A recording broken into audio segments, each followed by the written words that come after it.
En plein cœur de Marseille, une chambre d'hôte appelée La Petite Maison. Ici, on peut rester pour un week-end, pour des vacances, et on peut se sentir comme à la maison avec Alix Arnaud. Vous faites chambre d'hôte depuis combien de temps?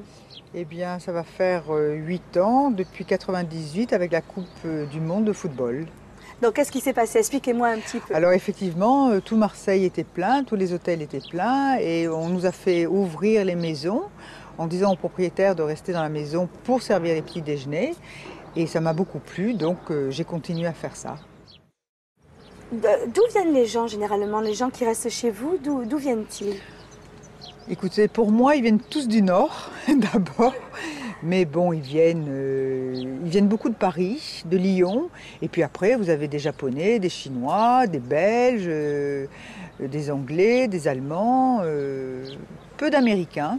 Voilà, ils viennent vraiment de partout. Et puis avec le TGV, ça facilite beaucoup les transports. Est-ce qu'il y a un échange sur le plan humain, le plan... Oui, tout à fait. Il y a même un grand échange amical puisque nous, on les reçoit, on les fait payer et eux, ils sont tellement bien, ils vous disent « venez chez nous, je vous invite ». Donc, je crois qu'il n'y a pas mieux. Et ce qui est fort sympathique, c'est que comme il y a une table d'hôte, le petit déjeuner se fait en commun, parfois, il y a des clients, ça m'est arrivé de recevoir des Américains avec un Belge, ils se sont bien entendus et l'autre année, ils se retrouvent. Voilà.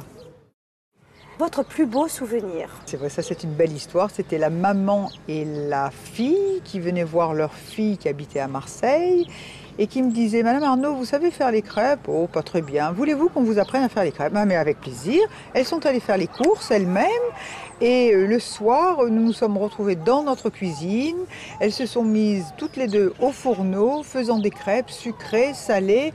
Nous les avons mangées en commun, j'ai pris des photos et c'est vrai que c'était un moment absolument délicieux, amical. Voilà. Donc vraiment, les gens arrivent, on ne les connaît pas, on ne sait pas qui on reçoit. Et quand ils repartent, eh bien, c'est des amis, on a parfois la larme à l'œil.